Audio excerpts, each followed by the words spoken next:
Hey everybody, welcome back to Video Game Esoteric on our continuing series, the Unported playlist, where I take a look at some of my favorite unported arcade games of all time. And today we're taking a look at Motor Raid for the Sega Model 2. And Motor Raid is basically what would happen if Sega made Road Rash and set it in the future with awesome turbo-powered bikes and a lot of vehicular combat. Before we get too far involved though, doing a huge favor, go down below, hit like, subscribe with that notification bell, it definitely helps us out.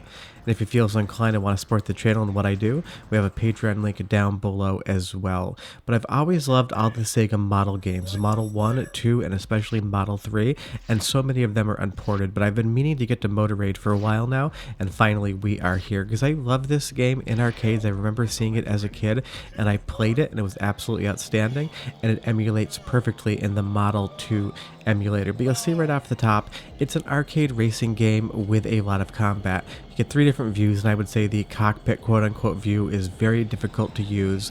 But the main mechanic is you need to keep your turbo built up while attacking your opponents. If you don't use your turbo at the right place in each track, it is basically impossible to win a race. But once you get good and start memorizing the tracks and figuring out where the best place to employ those turbos are, you can become extremely good at this game. And you'll see here as I come around the corner, I did put my foot out. There's a really nice drifting mechanic in the game as well. And because I am emulating this and I'm using an Xbox One controller, depending what angle you set your analog stick to, it is very easy and precise to get around corners with the turbo. But you'll see here as we come around, I love the combat portion of the game because you can knock your opponents off their bikes and they have the ability to really recover. So you need to make sure that you're constantly hammering them, because if you're just trying to race against them, it's going to be a lot easier to place on the podium. But if you're racing against them while also beating the ever-loving hell out of them with whatever weapon you have, it's going to become a lot more efficient. And you'll see there I'm doing championship mode and I finished 4th and I got so many points for that.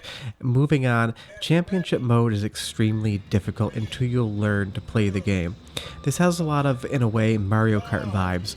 Being able to drift around corners and using your turbo at the right spot along with your weapons is going to make you so much better at Motor Raid than just trying to race from point A to point B, because the checkpoint times are quite strict. And you'll see down in the bottom left hand corner, that turbo gauge builds up and it changes different colors. There's 4 stages of the turbo, and if you let it go all the way to the final stage, you get an insane like 20-second turbo boost where you're automatically attacking and destroying every single enemy that you come across. But I do love here that we jump over that as well with the turbo. You can skip some of the uphill sections by using the turbo at the right point in time, and that's going to keep your speed up higher than if you actually used your motorcycle to go up those. So there's a ton of strategy in Motor Raid, and once you learn to play the game more efficiently, it really opens up. The first time you play this game, you're going to be missing checkpoints, you're going to be running out of time, but once you learn the courses and really understand what the game is asking of you, it actually becomes one of my favorite arcade combat racing games of all time. And honestly, it's not a genre that's that deep, but I definitely 100% love Motor Raid, and I love the Model 2 graphics as well. I've talked about Model 2 games on the channel before, but this looked so impressive compared to what we got in home consoles at the time, the Sega Saturn and the PlayStation 1. When you played a Model 2 game in arcades, you knew you were playing something that was way more powerful than anything you could get at home. And of course now arcades are just computers and boxes, and while they are still fun, some of the magic is lost. Growing up in the Sega Model 2 and 3 era and seeing these things playing in arcades is absolutely spectacular, and I still think this game looks incredible to today.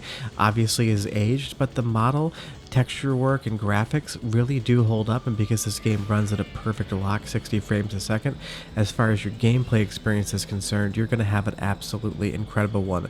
But I feel like Motor Raid's a game I do not hear mentioned much at all, which is really disappointing. I mean, Sega has so many awesome arcade games and so many racing games, things like Daytona, Daytona 2, Scud Race, that something like Motor Raid kind of falls to the wayside because it's not a pure arcade racing game, it's more Road Rash for arcades, and I think that's probably why it was forgotten about.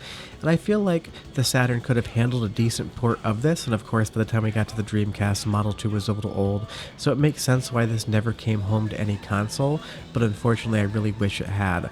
But as great as this game plays and looks, it also sounds amazing when you're not running out of time and picking up your motorcycle and just totally throwing it. So enjoy some of the soundtrack for about 45 seconds, and I'll come back and try to convince you why Motor Raid is a game you want to play. But enjoy.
For what the soundtrack is exactly what you would expect it to be. It's got that futuristic techno beat to it. It really is effective, and I do like the sound effects as well. When you're hitting your opponent, they sound nice and bassy. But if you didn't notice while you were listening to the soundtrack, this is a stage that I know really well, and I'm getting a little bit better at playing while I was capturing it and using those turbos at the right spot. And that's what's super important, because you'll see here in the last lap, I'm riding in second place, and I'm letting that turbo build up as much as I possibly can, because now that I'm back in third and I have a full turbo, as I employ it here, I'm going to be able to effectively drift around that corner, and my sickle is going to attack anything in front of me, so that puts me back in second place.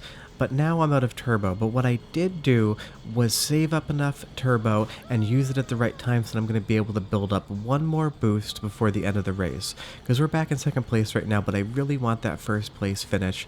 And you'll see here as I come around the corner, I'm extremely close, and I finally do get into first. But the AI likes to rubber band and popped right in front of me. I use that one last hit of turbo, attack him, and I'm able to go over the finish line and get first place. And that's what Motor Raid is all about. There's actually a lot of strategy in it, and when you learn the courses, learn the right places to use the turbos, and learn how to effectively attack your enemies, everything clicks and it feels absolutely incredible. But if you've ever played Road Rash before and you really enjoyed it and you've never played Motor Raid, I can't recommend it enough. I think this is one of Sega's best arcade games that no one ever really talks about or knows about, because it's simple to get in and start playing, but it becomes really challenging to master. You need to be able to drift along all the corners, you need to use your turbo effectively, you need to constantly attack your enemies while making sure you're not getting knocked off your bike.